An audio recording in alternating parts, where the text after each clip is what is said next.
Seguimos con la misma temática de la semana, ¿no? La seguridad. Antes de llegar a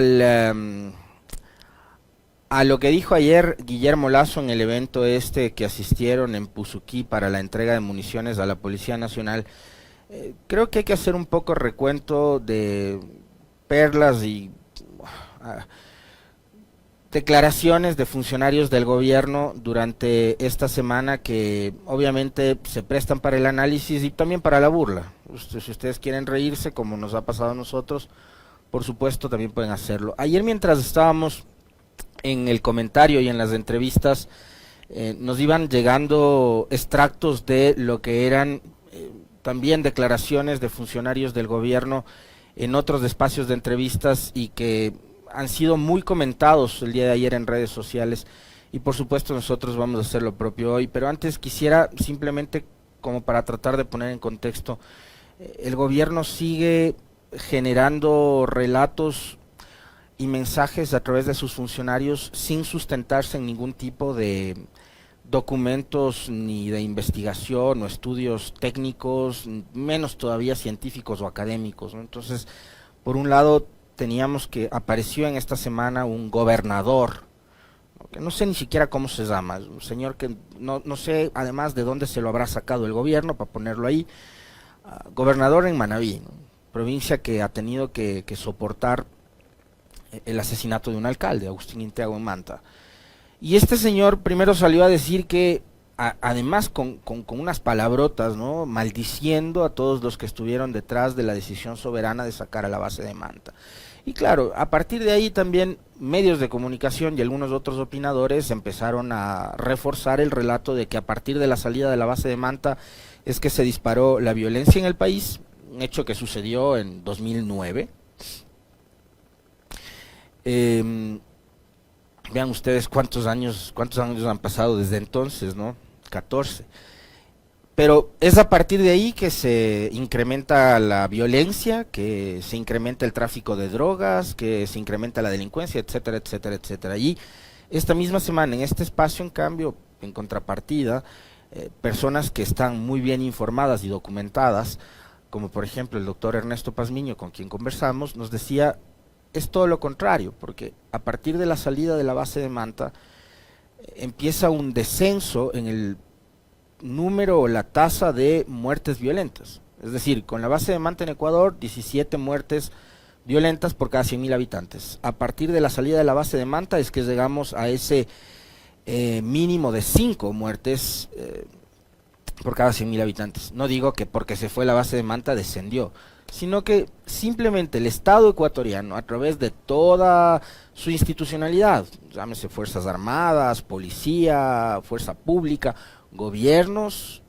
en todos los niveles además, ¿no?, cuando había además coordinación entre el gobierno central y los diferentes gobiernos locales también, es que logran bajar y reducir la tasa de asesinatos a apenas 5 por cada 100.000 habitantes. Ahí está, ustedes ven, en el 2009 el 17.48%, ¿no?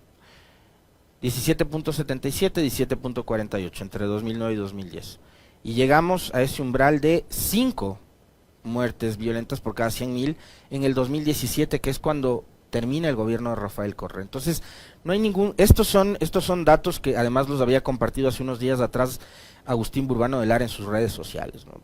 Una persona que se dedica siempre a investigar, a documentarse, pero con estudios académicos, pero no porque dice lo que se le ocurre decir porque se le sale del estómago. Y eso fue lo que le pasó al gobernador de Manabí, que es el representante del ejecutivo del señor Lasso, el señor Cucalón, en la provincia de Manabí.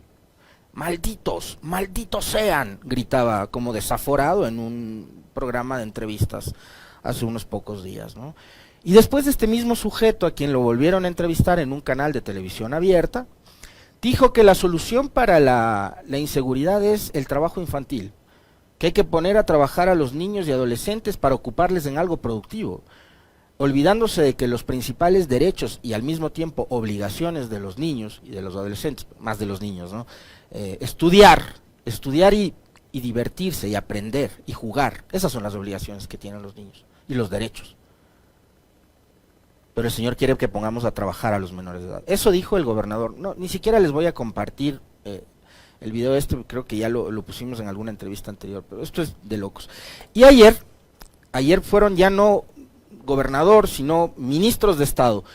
El primero fue el señor Wagner Bravo, que era, como les decía yo ayer, el funcionario más buscado de este gobierno, porque mientras el país se estaba incendiando por los altísimos niveles de violencia e inseguridad, resulta que, paradójicamente, el secretario encargado de la Seguridad Nacional andaba desaparecido, no asomaba.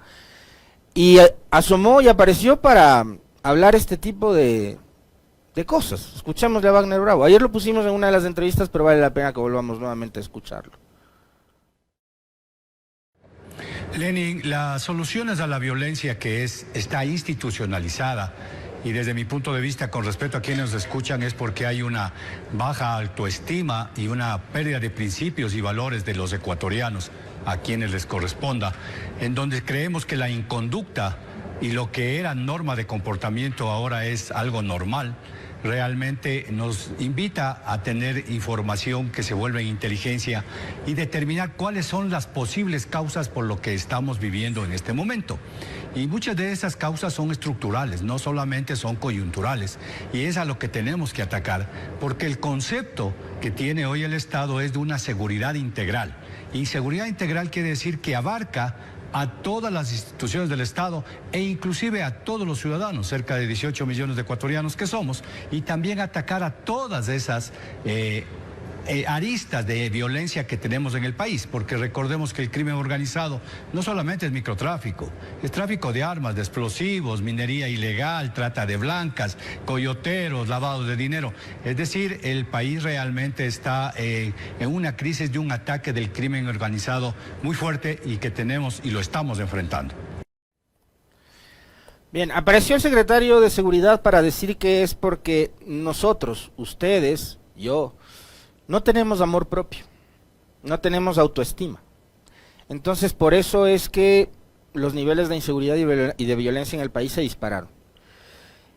Pregunto, ¿qué tipo de autoestima podemos tener los ecuatorianos con un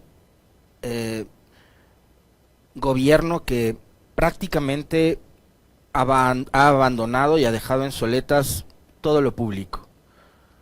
Si a usted, para renovar un documento tan sencillo como una cédula, un pasaporte o una licencia en los servicios públicos, le maltratan, le hacen perder el tiempo, le dan citas para después de 2 meses, 3 meses, etcétera, etcétera. ¿Qué tipo de autoestima puede tener el ciudadano en un país en donde el propio Estado, cuando va a un hospital público, le obliga a comprar ya ni siquiera las jeringuillas o las gasas o el alcohol o algún medicamento? No, desde el agua para que pueda tomarse una pastilla. ¿Qué nivel de autoestima o amor propio puede tener un ciudadano en un país en donde está tan maltratado? Un país que ha terminado, como pasó ya en el anterior gobierno de la democracia cristiana, igual que a finales del siglo anterior, expulsando ecuatorianos para que busquen mejores días, migrando hacia los Estados Unidos, hacia Europa o hacia cualquier otro destino, porque finalmente termina siendo mejor la perspectiva de vida que puedan tener estos compatriotas de afuera que acá, porque acá no hay oportunidades, y porque acá no únicamente que ya no hay oportunidades, sino que además te pueden matar, porque hoy la gente ya no sale del país únicamente buscando trabajo, sino también tratando de salvar su vida y la vida de los suyos, de su familia. Esta semana, no sé si les ha pasado a ustedes, pero con muchas personas que he conversado, amigos, amigas, no únicamente que viven en Quito, sino en distintas provincias y ciudades del país, incluido Manabí, me han dicho es que estoy desesperada, lo único que quiero, o estoy desesperado, lo único que quiero es irme del país. Eso es lo que me han dicho varias personas, hombres y mujeres, por el nivel de desesperanza que hay. ¿Cómo nos llevaron a esto? La pregunta es esa, ¿no? Y claro, a los diagnósticos, como les decía yo ayer cuando apenas escuchábamos esto, están y estamos hartos de los diagnósticos. El tema es que haya soluciones. Ahora, para aplicar soluciones, y como bien lo decía también en este espacio hace algunos días en entrevista que mantuvimos con la doctora Carla Álvarez, puede haber mucho discurso, puede haber mucho un plan estratégico en materia de seguridad o en cualquier otra área, o en el caso estricto de la seguridad, la famosa mano dura, que ninguna de esas cosas va a funcionar si es que no se destinan los recursos necesarios para aquello. Entonces, si el Estado, el gobierno central y el Estado no destinan recursos y presupuesto para comprar municiones, armamentos, patrulleros, refaccionar las UPCs, para incluso la capacitación de la fuerza pública y demás, la condición y la situación va a ser igual o peor de lo que estamos viviendo.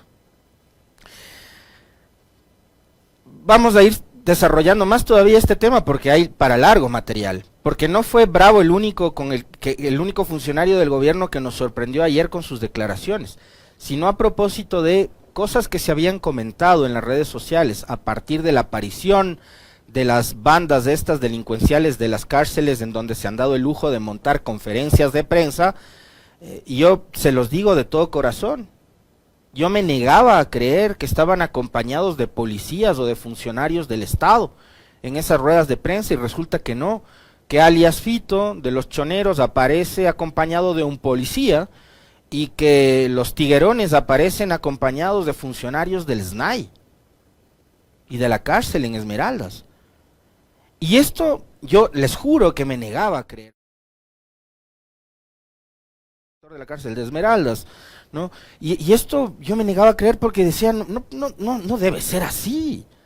O sea, yo sé que el gobierno de Lasso es un desastre, que son unos funcionarios inútiles, incompetentes, pero no que lleguen al nivel de prestarse para aparecer en las tomas y en las declaraciones acompañando y secundando a los delincuentes. Pero hacía falta una confirmación, y la confirmación llegó de parte del ministro del Interior, Juan Zapata, ayer en una entrevista con Milton Pérez en Teleamazonas.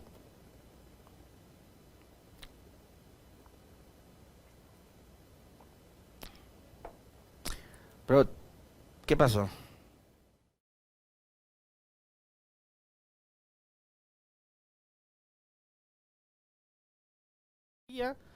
Acompañando a alias Fito en la declaración que dio, donde hacía el llamado a la paz a las otras bandas, etcétera, etcétera. Bueno, era lo que faltaba, ¿no? La confirmación del señor Zapata de que, en efecto, el que estaba ahí, como lo había denunciado José Serrano en sus redes sociales días atrás, era un policía. ¿Qué hacía un policía ahí? Y claro, Juan Zapata, ayer con Milton Pérez, en esa declaración que lamentablemente no tenemos, no sé por qué, aparece nervioso, él mismo se atropella, se tropieza en su declaración porque no sabía qué decir. Y porque claro, en ese momento, con esa pregunta y con su respuesta sincera, por cierto, está reconociendo algo que después el presidente desconoció en su intervención. Espero que sí tengamos la declaración del presidente Lasso, o tampoco tenemos esa. Pongamos la de Lasso, ¿ya?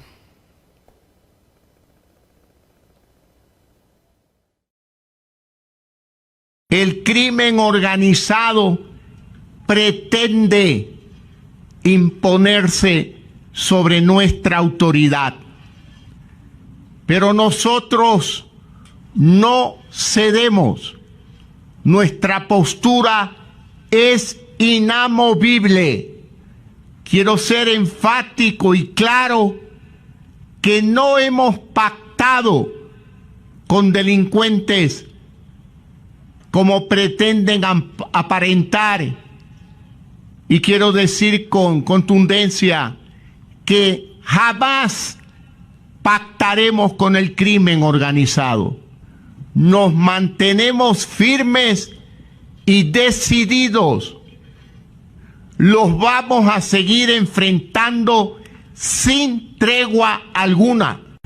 Les hago la entrega formal de los 18 millones de municiones que hemos adquirido precisamente para su trabajo contra el crimen organizado y para su entrenamiento profesional.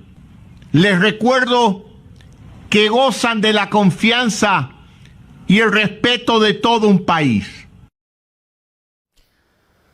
Y ahí hay un hombre que tiene un uniforme que aparece de la policía. Pónganse de acuerdo. Está ese dispuesto en la Zapata, investigación. Bravo, No se sabe quién es. presidente Está de la dispuesto en República, investigación. pónganse de Nosotros acuerdo. tenemos que ser absolutamente claros y transparentes, y lo voy a decir. O tienen o no Nadie tienen está un autorizado pacto a sentarse con las a bandas conversar delincuenciales. en una mesa en la cual Porque además de nosotros- esto es algo que ustedes, sus candidatos, porque tienen varios, y sus medios de comunicación han tratado de endosarle a otras organizaciones políticas que nada tienen que ver ni con el manejo del Estado, ni con el manejo de las cárceles, ni con las bandas de crimen organizado. Porque mientras usted, presidente Lasso, dice que no tienen pacto con los delincuentes, Zapata dice que hay un policía que aparece acompañando a alias Fito a dar una declaración en donde hacen una supuesta entrega de armas, después de que ustedes habían dicho que hicieron un barrido en donde decomisaron todas las armas, supuestamente. Ahora escuchen lo que dijeron los lobos ayer. El mismo día en que aparece el presidente Lasso a decir que no tienen acuerdo con los delincuentes, aparecen los lobos a agradecerle al ministro Zapata. Buenas noches, comunidad quevedeña y Ecuador entero. Hoy, miércoles 26 de julio del año 2023, nosotros, la organización Los Lobos, comunicamos lo siguiente. Pedimos disculpas a toda la ciudadanía ecuatoriana por los eventos suscitados en el país y la crisis carcelaria vivida en los últimos días. Nosotros no compartimos lo que se comunica en los panfletos, que vamos a atacar con coches bombas, disparar unidades educativas, entidades públicas y privadas. Somos una organización no de acuerdo con la violencia contra civiles, gente del gobierno ni inocentes. Le agradecemos al ministro Juan Zapata por dar oído a nuestro pedido y llegar al diálogo de paz en beneficio de todo el país y las familias ecuatorianas que anhelamos la paz. Asimismo, ponemos en conocimiento que esperamos que se cumpla este acuerdo de paz y que todo aquel u organización que rompa este pacto, nosotros como organización estamos capacitados para combatirlos y darles guerra. El agradecimiento a Zapata viene acompañado además de una amenaza de dar guerra, pero primero le agradecen al ministro Zapata. Y el presidente sale en un evento en el cual supuestamente entregan municiones que han comprado a la policía sin armas, ¿no? Porque, ojo, les entregaron las municiones, pero no les entregaron armas. Compraron municiones, compraron balas, pero no compraron armas. Y como ya lo hemos dicho varias veces, por declaración del propio comandante general de la policía, en este país los uniformados se turnan en el uso del arma. Es decir, sale el de la mañana, le deja el arma al de la noche. Y el policía, que además no deja de ser policía porque deja el turno, porque cuando va a su casa o cuando va a la tienda o cuando va a tomarse un café, sigue siendo policía, es decir, sigue teniendo amenazas, se va sin arma, porque le tiene que dejar a su colega la pistola porque no tienen arma de dotación para cada uno de los policías. Y este gobierno ha dicho que va a incrementar en 8,000, en 16,000, en no sé cuántos, ¿no? Hay un periodista o comunicador en particular que está en una abierta campaña política y electoral en contra de la candidatura de Luisa González y de Andrés Arauz, que es Carlos Vera. Pero escuchen lo que decía Carlos Vera hace meses atrás con respecto de ya las conversaciones que venían manteniendo los funcionarios de este gobierno, no del anterior o del anterior, del anterior, del anterior, que les encanta hablar, de este gobierno, con los delincuentes. De las mafias, por lo menos locales, han sacado bandera blanca, han hecho llegar un mensaje a través del propio coronel Fausto Cobo. Es tan berraco este señor, disculpe la palabra, pero así lo llamo yo. Sí, por eso le pedí que se haga cargo de la tan audaz, le pedí que se haga cargo de la y tan audaz que llegó a conversar con Fito y le dijo, palabras más, palabras menos, tenemos que bajar la espuma, esto está yendo muy lejos. Y en eso, y le contó, en eso estamos mi coronel, en eso estamos mi coronel. Es decir, ya hubo una autoridad nombrada por usted que inició un conato, no llamemos siquiera ni de negociación, sino de pacificación allí. Negociación o pacificación, todo bajo las órdenes del mando y el liderazgo de Fausto Cobo, el que maneja la inteligencia en este gobierno. Pero el mismo Carlos Vera dice hace rato que este gobierno es el que viene negociando y conversando con los criminales. Entonces decídanse, pero dejen de ver la cara de idiotas de los ecuatorianos. Porque lo hacen el gobierno cada vez que sale el presidente y sus ministros en las entrevistas o en los discursos como el de ayer en Puzuki, a decir lo que dice, que no hay pacto con las mafias, pero ¿qué pasa cuando las mafias salen y agradecen a sus ministros? ¿O qué pasa cuando sus mismos periodistas meses atrás reconocían que había funcionarios de este gobierno que estaban conversando, no en negociaciones, sino en pacificación con los criminales? Y vamos a hablar de algo que es un secreto a voces, y cuidado vayan ustedes a decirle a sus vecinos o a alguien más que en este país las cárceles están manejadas y controladas o gobernadas por los delincuentes. Eso nadie sabe en este país, principalmente en el gobierno, no se han enterado.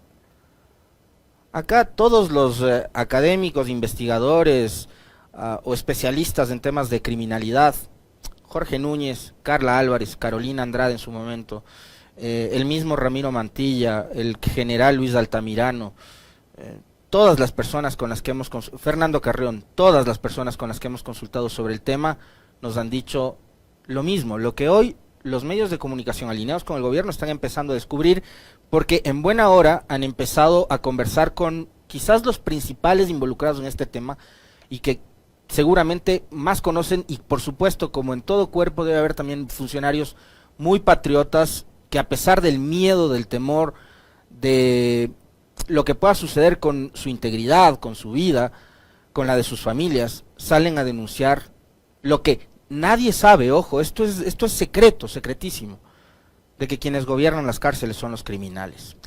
Ayer Ecuavisa sacó una nota muy parecida al testimonio que publicó Primicias de este portal digital hace un par de días atrás y que nosotros lo revisamos junto a ustedes. Desde hace 5 años, en el 2018, es que los criminales son los que administran las cárceles. Escuchemos. Por ejemplo, nosotros ya no podemos ingresar a pabellones, salvo que los líderes de las GDOs nos autoricen. No se realiza ya lo que es un conteo o una toma de lista correctamente de los privados de libertad, haciendo alusión a que los líderes son quienes deciden, inclusive qué servidor del cuerpo penitenciario puede ingresar a tal o cual pabellón. Dice que los guías penitenciarios no solo perdieron funciones, también sus espacios físicos. Estos eran puestos de servicio para cuidar, custodiar, vigilar, resguardar el CPL. Pero, como digo, lamentablemente las últimas veces que hemos querido tal vez hacer la intención de ocupar estos puestos o tratar de controlar esto, hemos sido amedrentados con armamento, pero ahora ya no, nosotros estamos fuera de los pabellones. Las armas ingresan por los filtros sin importar la hora, puede ser en la mañana, tarde, noche, y actualmente dentro de las GDO se manejan cantidades exorbitantes de dinero. Si es que hay ingresos de fusiles y eso son varios fusiles, son cantidades exorbitantes de dinero. Estaríamos hablando inclusive que pasarían hasta los $100,000. Hay compañeros, hay servidores militares, servidores policiales o cualquier persona en el mundo que tenga un poquito de necesidad económica o algo parecido, pues se deja manipular. Yo no me voy a hacer el sorprendido, porque esto, lo que el guía penitenciario hoy dice en una nota que fue publicada ayer por Ecuavisa, lo hemos venido nosotros diciendo aquí durante mucho tiempo, desde que empezaron las primeras masacres, las más graves quizás, justamente en febrero del 2021, en medio de una, como ahora, coyuntura electoral y política, muy parecida, porque estábamos a puertas de las elecciones presidenciales del 21. 2018, gobierno de Lenín Moreno. ¿Se acuerdan ustedes quién era la ministra de gobierno de Lenín Moreno? María Paula Romo.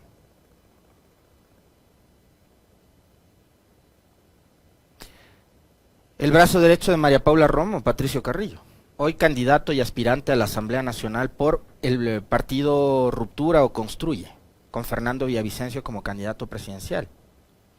en el gobierno de Lenín Moreno es que le entregan, según el guía penitenciario, la administración, el gobierno de las cárceles a los delincuentes. Y una cosa, pero qué maravillosa foto esa, ¿eh? Carrillo, Moreno y María Paula. Qué maravillosa foto esa, para el álbum, ¿no? Linda foto. Ahí tienen ustedes en buena medida parte de los responsables del descalabro que vive hoy el país, la inseguridad, la violencia, el desgobierno en el sistema penitenciario, que no es por supuesto un sistema de rehabilitación. Pero además, en esta nota de Coavisa, no nos quedemos únicamente con el tiempo, porque eso, digamos, puede ser utilizado, sí, políticamente. Es del gobierno de Lenín Moreno, que fue apoyado por Lasso, la señora Romo, que ahora tienen como candidato oficialista a Villavicencio y demás. Pero hay otras cosas que dice el guía penitenciario. Dice que las armas entran por la puerta grande a cualquier hora del día. Y que en esas puertas, en esos filtros, quien controla es la Policía Nacional. No es Correa, no es Luisa González, no es Andrés Arauz, no es el correísmo. Es la Policía Nacional la que controla los filtros de ingreso a las cárceles. Por la puerta grande, dice el guía penitenciario, que ingresan metralletas, fusiles, cuchillos, droga, dinero, tilapias, chanchos y todo lo que ustedes puedan imaginarse, que además sale en los comunicados y boletines de prensa que publica la policía y las Fuerzas Armadas. A vista y paciencia de la policía. ¿Y qué más dice el guía penitenciario? Que por supuesto, todo eso pasa porque, claro, hay funcionarios que ganan $1,500, $2,000, y que si viene una banda de crimen organizado y les pone 100,000, o 150,000, o 50,000, o 60,000, o 70,000, o $80,000, o lo que sea, esta gente coge la plata por necesidad. Pero también no creo que sea única y exclusivamente por necesidad, porque claro, si ganas 1,500 o $2,000 y alguien viene y te pinta 100,000 por dejar pasar droga y armas, seguramente habrá gente que sí cede a esas tentaciones. Me imagino yo que la tentación y el dinero vendrá acompañado de una pequeña amenaza. O sea, coges los 100,000 o te mato, ¿no es cierto? Entonces, hay muchas cosas sobre las cuales no se dice todo o se dice poco, y sobre lo que el gobierno y las autoridades actuales tienen o miedo de hablar o simplemente son cómplices. Y ojo una cosa, porque sí, el tema de la generalización es muy mala. Yo no creo que los 60,000 policías que hay en este país son unos delincuentes, por supuesto que no. Pero de que hay muchas manzanas podridas en la policía y también en las Fuerzas Armadas, eso está más que claro. Hay militares que están involucrados en temas de narcotráfico. Don Nasa, que captaba dinero ilegalmente, se paseaba en el Ministerio de Defensa. Vaya usted, le invito a que visite la Recoleta a ver si pueden entrar al complejo del Ministerio de Defensa. No les dejan entrar. ¿Cómo es que un delincuente como Don Nasa se paseaba con un camión lleno de billetes en el Ministerio de Defensa? Y cosas iguales o peores todavía ocurren en la policía. Y quiero dejarles una perla nada más con respecto de cuál es el rol político que desde 2018, porque si alguien politizó a la policía, si alguien contaminó con política a la policía, y de la peor manera, fue María Paula Romo y Patricio Carrillo, quiero dejarles simplemente con un pequeño corte de una declaración que le dio Fernando Villavicencio hace más o menos un mes a Carlos Vera, que la comentamos aquí y sobre la cual nunca hubo una reacción ni de la comandancia de la policía ni de la comandancia del ejército. Pero quiero que vean ustedes de palabras del propio Villavicencio quiénes son parte de los que le apoyan.